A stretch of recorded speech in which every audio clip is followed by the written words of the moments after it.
से गुजरते हो और वहां पे अगर किसी किसान और किसी की पैदावार को नुकसान होता है तो उसको बचाओ। इसलिए 84 लड़ाइयां हुई और उन लड़ाइयों में केवल 1014 लोग मरे, दुनिया का सबसे बड़ा रिकॉर्ड है। और जब प्रोफेट मोहम्मद जब मक्का में आए अपने पूरे सैनिकों के साथ, तो जिस मक्का वालों ने उनको अपमानित किया था, जिस मक्का वालों ने उनको पत्थर से मारा था, जिस मक्का वालों ने उनकी जान लेने की कोशिश की थी और उनकी तकलीफ के चलते उनको हिजरत करनी पड़ी थी, उस मक्का वालों को उन्होंने प्यार से जीता। और वो मक्का की जो फतह थी, ऐसी फतह थी जिसमें खून का एक कतरा भी नहीं बना। प्रोफेट मोहम्मद को जितना अपमानित किया गया था, प्रोफेट मोहम्मद की जिंदगी को जितनी तकलीफ दी गई थी, अगर वो चाहते तो जिस समय उन्होंने मक्का में प्रवेश किया, मक्का की फतह की, उस समय हजारों लोगों का कत्ल करा सकते थे, लेकिन एक भी खून का कतरा नहीं बहा और बड़े प्यार और मोहब्बत के साथ उन्होंने मक्का को फतह किया। इससे यह बात सामने आती है कि शांति और अमन इस्लाम का मकसद है। तलवार उठाई उन्होंने, तलवार इसलिए उठाई कि तलवार उठाने का उनको हुक्म था, मजबूरी थी तलवार उठाना, कि अगर तलवार नहीं उठाते तो मजहब का क्याम नहीं हो सकता।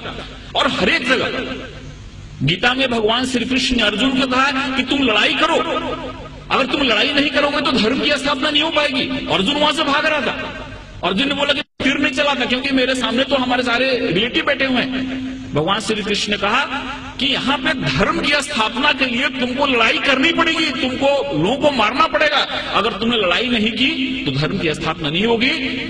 तो एक विशेष परिस्थिति में हमको लड़ाई करने की भी जरूरत होती है।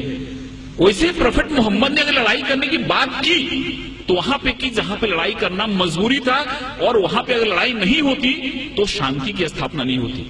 इसलिए ये बात हमारे सामने आती है कि सबसे बड़ी जो बात है कि इस्लाम जहां जहां उन्होंने उनको जहां जहां वो लोगों को मार सकते थे, जहां जहां खून खराबा हो सकता था, वहां पे उन्होंने खून खराबा नहीं होने दिया।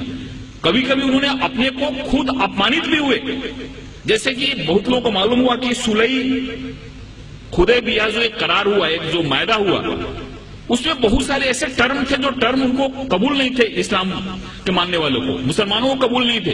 लेकिन प्रोफेट मोहम्मद ने कहा कि अगर यह मायदा नहीं करता हूं तो बहुत बड़ा खून खराबा हो जाएगा और उस खून खराबे से बहुत लोग मारे जाएंगे। इसलिए चलो मेरा अपमान हुआ तो चलेगा, लेकिन शांति के लिए, अमन के लिए मैं करार करता हूं, जिससे बहुत बड़ी लड़ाई टल गई। ऐसे बहुत सारे उदाहरण हैं।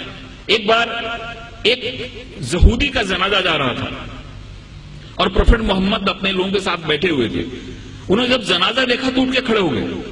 उनके लोगों ने कहा कि ये तो मुसलमान का जनाजा नहीं, ये तो एक यहूदी का जनाजा है। तो मोहम्मद ने क्या, प्रोफेट मोहम्मद ने क्या यहूदी इंसान नहीं होता? ये सारी चीजें हमारे सामने आनी चाहिए। उस बूढ़ी औरत की कहानी मालूम है कि उसको ऐसा लगता था कि यहाँ पे इस्लाम बढ़ रहा है, एक मोहम्मद नाम का ऐसा शख्सियत है जो सबको इस्लाम में ले जा रहा है, इसलिए गांव छोड़ के जा रही थी। उसके सर पे गठरी थी और गठरी उठ नहीं रही थी। एक नौजवान आया और बोला कि माताजी मैं आपकी मदद करूं, आप चलो अपनी गठरी में गांव के बाहर छोड़ देता हूं। औरत ने उनको गठरी दी और वहां से नौजवान उस गठरी को अपने सर पे लिया और गांव के बाहर गया और बोला कि अब ठीक है, आप गठरी लो, जाओ। उस औरत ने पूछा कि कैसा नेक इंसान है जो अपने सर पे मेरी गठरी लेके जा रहा है। उसने पूछा कि तुम्हारा नाम क्या है? इन्होंने कहा कि मुझको मोहम्मद कहते हैं। जिसके डर से भाग रही थी वही इंसान उस औरत की गठरी को अपने सर पे ले जा रहा है और उसको मदद कर रहा है, और उसी दिन औरत इस्लाम में आ गई। जो औरत प्रोफेट मोहम्मद के सर पे हमेशा कचरा फेंका करती थी नमाज के जाते समय, रोज कचरा फेंकती थी उनके सर पे। एक दिन जब उसने कचरा नहीं फेंका तो मोहम्मद जब लौट रहे थे, प्रोफेट मोहम्मद, तो उन्होंने देखा और पूछा कि औरत कहाँ है? लोगों ने कहा कि वो बीमार पड़ी हुई है। वहां पे जाके उन्होंने उसकी तबीयत पूछी। उस औरत को लगा कि जिस इंसान को मैंने इतनी तकलीफ दी, जिसको इतना मैंने अपमानित किया, जिसके सर पे मैंने कचरा फेंका, वो कैसा इंसान है कि मैं मेरी तबीयत बिगड़ने पे मेरा हाल पूछने आ रहा है। और वहां पे इस्लाम उसने कबूल कर लिया। एक चीज लोगों के सामने आना चाहिए, ये जो तहम्मुल है, ये जो हमारी सहिष्णुता है, ये जो हमारा एक इंसानियत के प्रति प्रेम है, ये हदीस में और प्रोफेट मोहम्मद की जो सुन्नत है, ये जब हमारे लोगों के सामने आती है तो हमको समझ में आता है।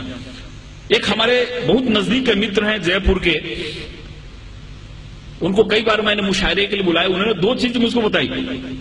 ये दोनों चीजें मुझको कहीं रेफरेंस मिला नहीं है, लेकिन उन्होंने बताई। उन्होंने पहला ऐसा बात